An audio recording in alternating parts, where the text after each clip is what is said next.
ज्यांच्याशिवाय स्वराज्य नावाचा शब्दच पूर्ण होऊ शकत नाही ते छत्रपती शिवाजी महाराज, ज्यांनी आपल्या शरीराचं एक एक अंग या मातीसाठी समर्पित केलं ते धर्मपंडित संभाजी महाराज, ज्यांनी या भारताच्या स्वातंत्र्यासाठी भगतसिंग, राजगुरू, सुखदेव हे फासावरती गेले, आणि तसेच सत्यशोधक समाजाचे संस्थापक, बहुजनांचे कैवारी, क्रांतीसूर्य महात्मा ज्योतिबा फुले. स्त्रियांना इथे बसण्याचा अधिकार मिळाला, स्त्रियांना शिक्षणाचा अधिकार मिळाला त्या क्रांतीज्योती सावित्रीबाई फुले. आणि ज्यांच्यामुळे आज आपण स्वाभिमानाने आणि अभिमानाने जगू शकत आहोत ते भारतरत्न, विश्वरत्न, बोधिसत्व, महामानव डॉक्टर बाबासाहेब आंबेडकर. या सर्वांना माझे कोटी कोटी अभिवादन. आदरणीय मंच समोर बसलेले माझे भीम सैनिक, तुम्हा सर्वांना भीम जयंतीच्या खूप खूप शुभेच्छा. आज 14 एप्रिल म्हणजे डॉक्टर बाबासाहेब आंबेडकरांची जयंती, ज्यांची परिस्थिती सुद्धा नसताना ते आज आम्हाला स्वाभिमानाने आणि अभिमानाने जगायला शिकवले, इथे बोलण्याचा अधिकार दिला. संधी जरी तुम्ही दिली असाल पण बोलण्याचा अधिकार या बाप्पाने शिकवला आहे. त्यासाठी आणि शाळेच्या बाहेर बसलेल्या विद्यार्थ्यांनी आपल्यासाठी एवढे हक्क अधिकार जाणून घेण्याचा अधिकार आपल्याला दिलेला आहे. ज्या वेळेस बाबासाहेब छोटे होते त्यावेळेस त्यांना शाळेमध्ये बसण्याचा अधिकार नव्हता, ते शाळेच्या बाहेर बसायचे. एके दिवस काय घडलं, त्या शाळेमध्ये काही इंग्रज अधिकारी आले, ते तिथल्या विद्यार्थ्यांना प्रश्न विचारू लागले, पण तिथल्या एकही विद्यार्थ्याने प्रश्नांची उत्तर दिली नाही, तर बाहेर बसलेल्या बाबासाहेबांनी त्या प्रश्नांची उत्तरे दिली. ते अधिकारी बाबासाहेबांजवळ गेले आणि म्हणाले, तुम्ही तर या सर्व प्रश्नांची उत्तर दिली, मग मला सांगा पृथ्वीपासून सर्वात दूरचा ग्रह कोणता? त्यावेळेस बाबासाहेब म्हणतात, मला माहित नाही सर्वात दूरचा ग्रह कोणता, पण माझ्यासाठी सर्वात दूरचा ग्रह हा त्या माठातील पाणी आहे. ज्यांना पाणी पिण्याचा अधिकार नव्हता त्यांनी 14 तऱ्याचा सत्याग्रह केला आणि त्यांच्याच पुढे आज आपण इथे आहोत. खरं तर आपण विचार करत बसतो की लोक काय बोलणार, लोक काय म्हणणार. लोक आपल्याला चांगले सुद्धा बोलतात आणि वाईट सुद्धा. आपण ज्यावेळेस लोकांना बोलू शकते, लोकांच्या चांगल्या पण गोष्टी करू शकते आणि वाईट पण, तर लोक पण आपल्या त्याच गोष्टी करणार ना. मग आपण बार बार तेच विचार करून का बरं मागे हटायचं? मी तुम्हाला सांगते, लोक स्वीकारायले, लोक द्यायला बसले. आपल्यामध्ये ती क्षमता पाहिजे, आपल्यामध्ये ती ऍबिलिटी पाहिजे. आपलं कसं आहे, बघू बाबा कुठे घाई आहे, आताशी तर आपलं एवढंच झालंय, आताशी म्हणता म्हणता आपण कुठपर्यंत गेलो याचा विचार आपण करतच नाही.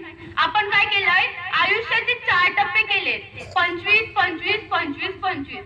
पहिले 25 जवानीत, दुसरे 25 कमाईत, तिसरे 25 खाण्यात आणि जगले वाचले तर मग पुन्हा काहीतरी 25. पहिले 25 फक्त शिकणं शिकणं शिकणं. काय शिकतोय, कशासाठी शिकतोय, काय करतोय याचं काही भान नाही, फक्त शिकायचंय, मला शिकायचंय बस. आणि शिक्षण झालं की डिग्र्या गोळा करायचं, एका कपाटामध्ये ठेवायचं, नाही तर तसंच टाकायचं, नाहीतर एखाद्या भिंतीवर चिपकवायचं आणि मग जगणं बाहेर काढायचं.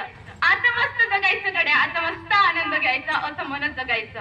म्हणून नंतर उरले वाचले 25 वर्ष हे भोगायचं.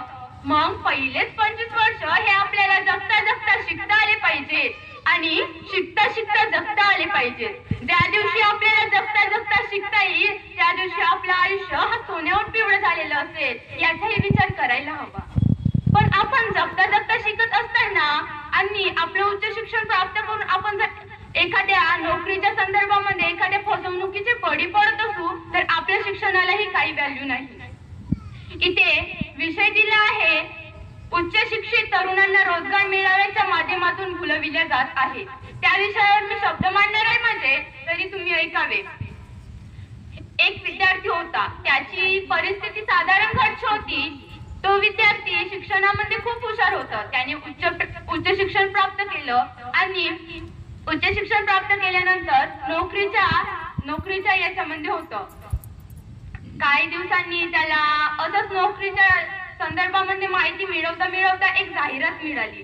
तो जाहिरात वाचला. त्या जाहिरातीमध्ये एक नंबर दिलेलं होतं आणि वरती लिहिलेलं होतं की या ठिकाणी ही नोकरी आहे आणि या ठिकाणी नोकरी मिळवण्यासाठी तुम्हाला 20 ते 25 लाख भरावे लागतील असं त्या जाहिरातीमध्ये लिहिलेलं होतं. त्या विद्यार्थ्याने कसलाही भान न ठेवता त्या नंबरवर कॉल केला आणि सर्व माहिती विचारून घेऊन आपल्या आई वडिलांना ती गोष्ट सांगितली. त्याचे आई वडील घरचे जेवढेही दागदागिने होते, जेवढी त्यांच्याकडे संपत्ती होती, कारण तो तर साधारण घरचं होतं, तर त्यासाठी त्याने सर्व दागदागिने विकून ते 25 लाख जमा केले, गोळा केले आणि त्याच नंबरवर पाठवून दिले.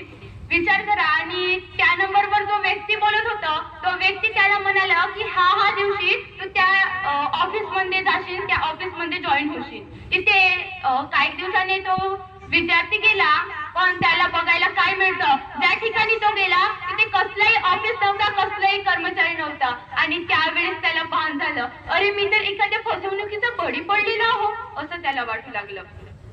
आणि असंच टेन्शन घेता घेता त्याला तर माहित होते माझ्या घरचे जेवढे दागदागिने होते तेवढे मी त्या नोकरीसाठी लावलेले होते आणि 25 लाख रुपये त्या नोकरीमध्ये भरलेले होते. त्याने आपलं आत्मविश्वास सुद्धा हरवलं आणि डोक्यावर सुद्धा परिणाम घेतलं. मानसिक तणावामुळे तो व्यसनाच्या आहारी गेला.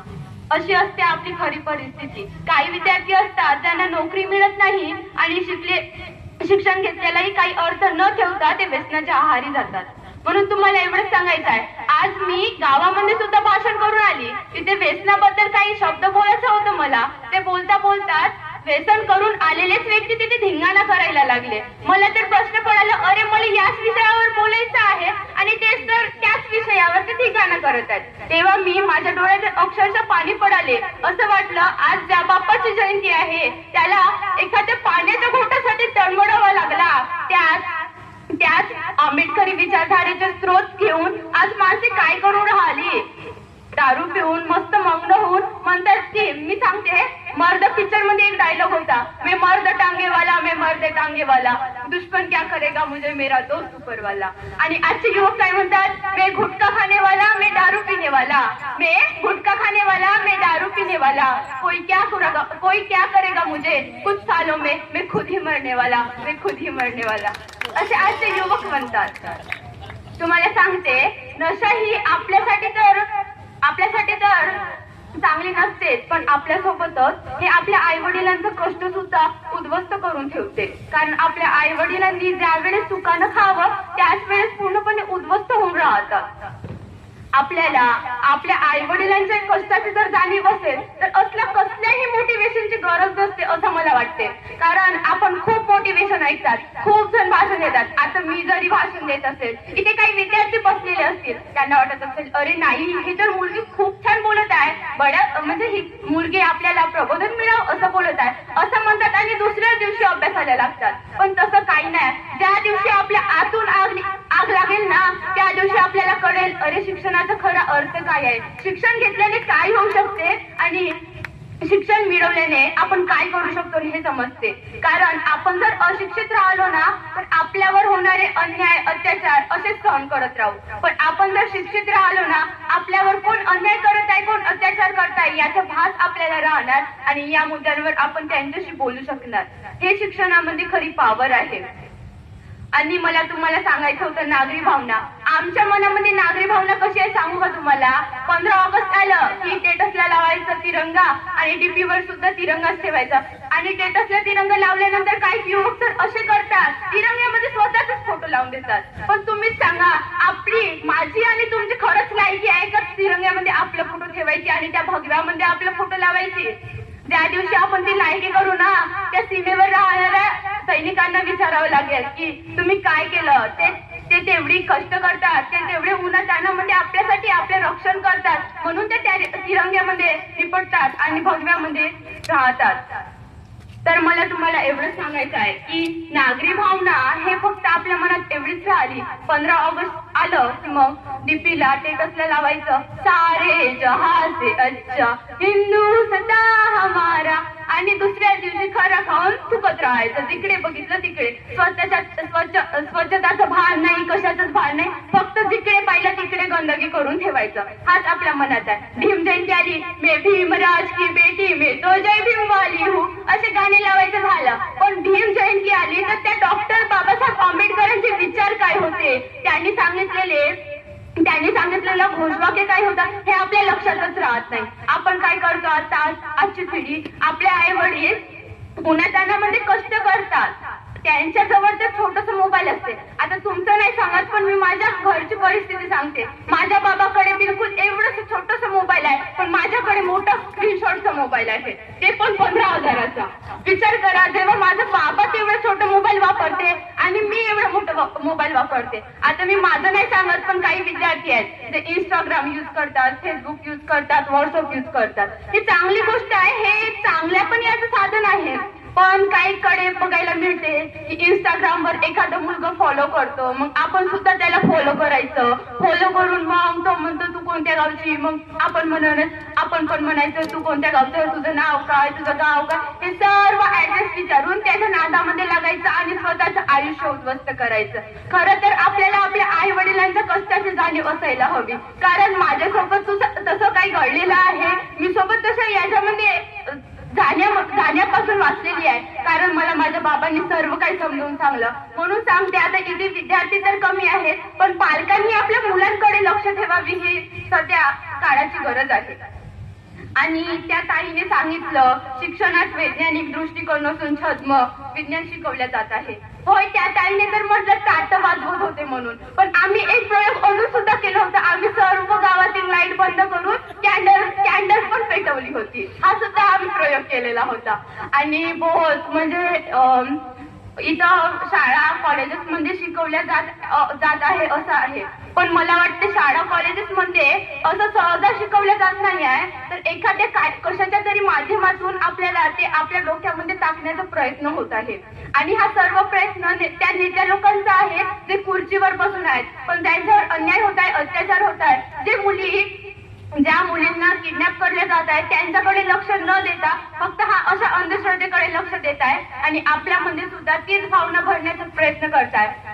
काऊन भरण्याचा प्रयत्न करताय ते म्हणजे, आपण जर शिकलो, चांगले झालो तर आपल्याला बोलण्याची हिंमत येणार, आपण बोलू शकणार. आपल्यावर जर अन्याय होत राहिला तर त्याविषयी आपण विषय मांडू शकणार आणि त्यांना काहीही बोलू शकणार. त्यासाठी त्यांनी आपल्या अंदर छद्म विज्ञान म्हणजे अंधश्रद्धा भरण्याचा प्रयत्न करत आहे. तरी या गोष्टीपासून दूर राहावं हीच विनंती आहे.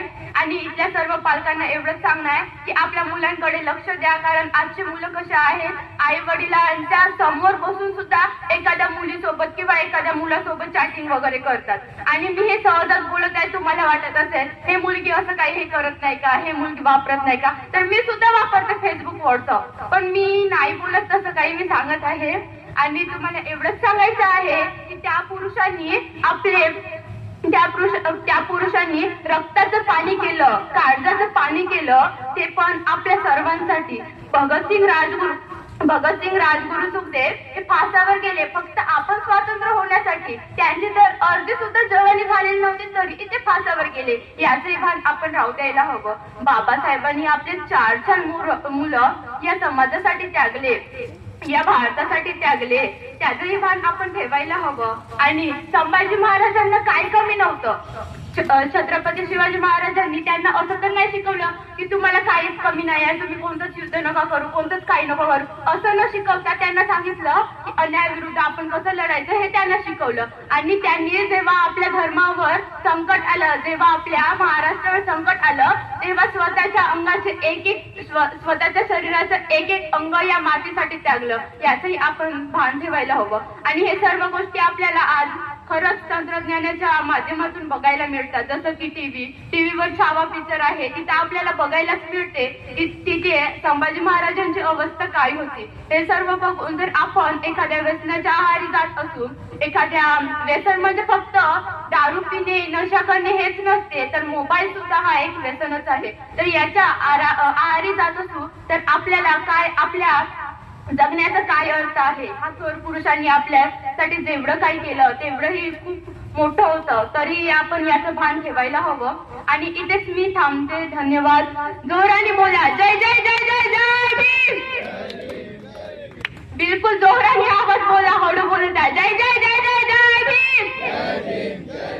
छत्रपती संभाजी महाराजांचा, छत्रपती शिवाजी महाराजांचा, क्रांतीसूर्य महात्मा ज्योतिबा क्रांती सावित्रीबाई फुलेंचा. तुमचा आवाज जोराने नाही आला तरीही सुद्धा धन्यवाद. जय भीम. नमस्कार.